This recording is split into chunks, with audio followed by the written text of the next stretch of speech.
बिस्मिल्लाहिर्रहमानिर्रहीम। अल्लाहुम्मा सल्ली अला मुहम्मद व आले मुहम्मद। अस्सलामु अलैकुम। दरूद शरीफ पढ़ने से किन लोगों में हजूर अलैहिस्सलातु वस्सलाम की मुहब्बत का अक्स नज़र आता है।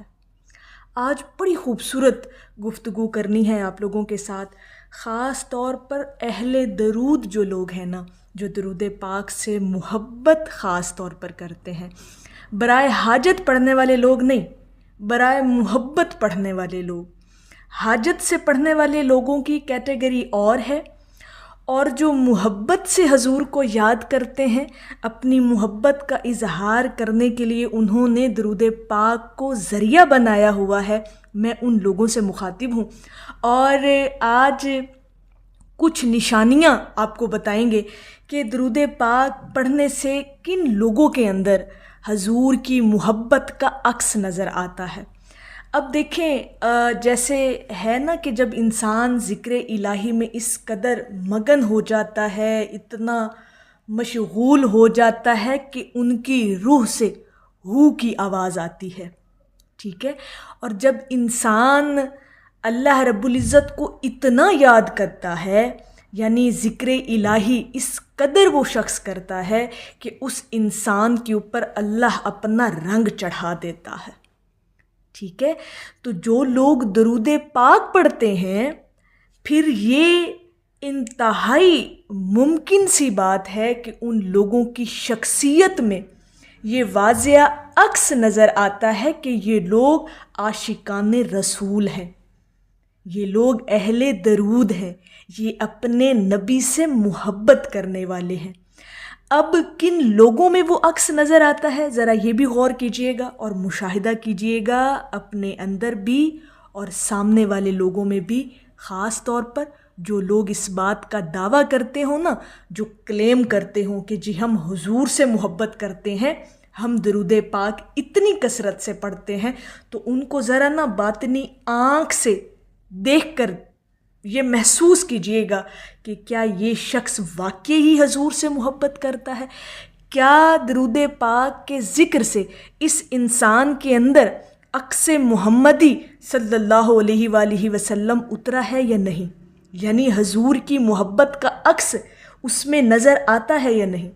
सबसे पहली बात ये कि उस इंसान की गुफ्तगू का अंदाज़ इतना मीठा होगा, इतना धीमा होगा, इतना मुलायम होगा कि आपको नज़र आ जाएगा कि ये इंसान एक बाइखलाक शख्स है, इसकी शख्सियत के अंदर इखलाक मौजूद है।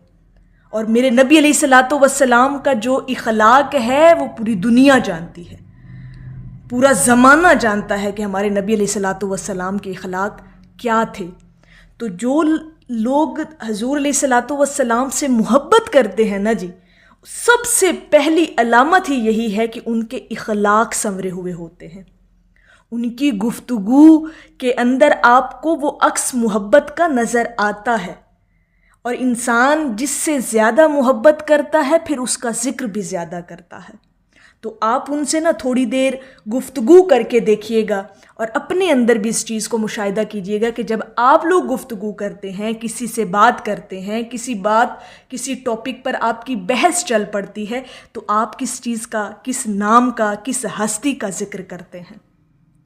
तो जिनके अंदर हुजूर की मोहब्बत का अक्स मौजूद होता है ना, वो कहीं ना कहीं अपनी गुफ्तगू का किसी न किसी तरीके से लिंक हुजूर की मोहब्बत में जोड़ देता है। कहीं ना कहीं वो ज़िक्र ऐसा कर देता है कि जिसमें या तो वो किसी को दरूद पाक की दावत दे देगा, या वो अपना जो है वो एक्सपीरियंस शेयर कर देगा दरूद पाक पढ़ने का कि जी मुझे तो इतना फ़ायदा हुआ, मेरे पे तो अल्लाह पाक ने इतना करम, इतना फ़ज़ल किया दरूद पाक पढ़ने से। तो वो कहीं ना कहीं दरूद पाक के ज़िक्र की अहमियत को बता रहा होगा, हजूर से अपनी मोहब्बत का इजहार कर रहा होगा। तो ऐसे लोगों के अंदर कन्फर्म बात है कि उनके अंदर हजूर की मोहब्बत का अक्स नज़र आता है, ठीक है। फिर ऐसे लोगों की ज़ुबान कभी झूठ नहीं बोलती, हमेशा हकीकत का, हक का, सच का साथ देने वाले लोग होंगे और झूठ बोलने वालों से नफ़रत करेंगे। ان سے کترائیں گے، ایوائڈ کریں گے. کوئی ایسا شخص اگر ان کے سامنے آ بھی جاتا ہے نا، اس طرح کی پرسنالٹی والا کوئی شخص آ جاتا ہے اہل درود کے سامنے، عاشقان رسول کے سامنے، تو اہل درود جو ہوتے ہیں نا لوگ، جو حضور سے صحیح معنوں میں محبت کرنے والے جو لوگ ہیں، ان کا دل تنگ پڑتا ہے ایسی صحبت میں، ایسے ماحول میں، ایسے شخص کی گفتگو میں. تو یہ ایسے لوگ ہیں جن کے اندر حضور کی محبت کا عکس موجود ہے، اور جن کے اندر حضور کی محبت کا عکس ہے نا، ان کی ایک اور بہت بڑی نشانی ہے کہ وہ گناہ کرنا بھی چاہیں گے تو گناہ نہیں کر پائیں گے. ان کی طبیعت اس طرف مائل ہوگی ہی نہیں. یقین کریں، اپنے اندر کبھی محسوس کر کے دیکھیے گا، جب کبھی دل کرے نا کہ جی مشاہدہ کرنے پہ، اکاؤنٹیبلٹی کرنے پہ، محاسبہ کرنے پہ کہ کیا ہمارے اندر بھی عکس محبت ہے حضور کی، تو اپنے اندر اس چیز کو نوٹ کیجئے گا کہ ہماری طبیعت جو ہے وہ کس طرف مائل ہوتی ہے، گناہ کی طرف مائل ہوتی ہے یا نیکی کے طرف مائل ہوتی ہے. تو یہ چیزیں جو ہے نا، جس کے اندر حضور کی محبت بیٹھ گئی، ٹھیک ہے، جس کے اندر حضور کی محبت اپنے اس کے دل میں رچ بس گئی، وہ شخص کبھی بھی گناہ کی طرف مائل نہیں ہوگا، وہ کبھی بھی جھوٹ کی طرف مائل نہیں ہوگا، اور اس کے اخلاق سنورے ہوئے ہوں گے، اس کی گفتگو پاکیزہ ہوگی. کبھی غلط لغو بات اس شخص کے منہ سے کبھی نکلے گی ہی نہیں، چاہے وہ مرد ہے، چاہے وہ عورت ہے، چاہے وہ بچے ہیں. یقین کریں یہ چیزیں ان کے اندر نہیں ہوں گی.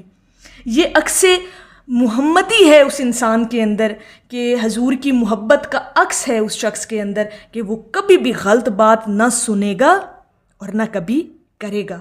اور اگر کوئی اس کے سامنے کرتا بھی ہے تو اس کا دل تنگ محسوس ہوتا ہے، وہ اس شخص کو زیادہ دیر تک برداشت اپنے سامنے نہیں کر پاتا، ایوائڈ کرتا ہے. کیوں؟ کیونکہ اس کے اندر، اس کے قلب میں تو حضور کی محبت اپنا بسیرا کر چکی ہے. بھلا پھر وہاں پہ ایسی کوئی بات اس شخصیت کے اندر موجود ہو سکتی ہے؟ کبھی بھی نہیں ہو سکتی. کبھی ان چیزوں کو نا غور کر کے دیکھیے گا. اہل درود جو ہیں اپنے آپ کے اندر محاسبہ کیا کریں، اپنے آپ کے اندر دیکھا کریں کہ ان کے اندر کیا تبدیلیاں آ رہی ہیں، ظاہری بھی اور باطنی بھی. تو یہ ہے میرے حضور کی محبت کا عکس ان لوگوں کے اندر جو درود پاک کی کثرت کر کر کے اپنی محبت کا اظہار کرتے ہیں، اور جتنا وہ محبت کا اظہار کرتے ہیں اتنی ہی حضور کی محبت ان کے دلوں میں بسیرا کرتی ہے. تو میری اللہ رب العزت کی بارگاہ میں دعا ہے کہ اللہ پاک آپ کو اور مجھے ہر وقت اور ہر سانس کے ساتھ اپنے نبی علیہ الصلاۃ والسلام پر درود پاک پڑھنے کی توفیق عطا فرمائے. آمین یا رب العالمین. اور آخر میں ہے کہ روز محشر کوئی دیوانہ پڑھے صلو علیکہ، اور وہ انگلی ہلائیں کہ اسے جانے دو. ایک دفعہ محبت سے پڑھ لیجئے صلی اللہ علی حبیبہ محمد و آلہ وسلم.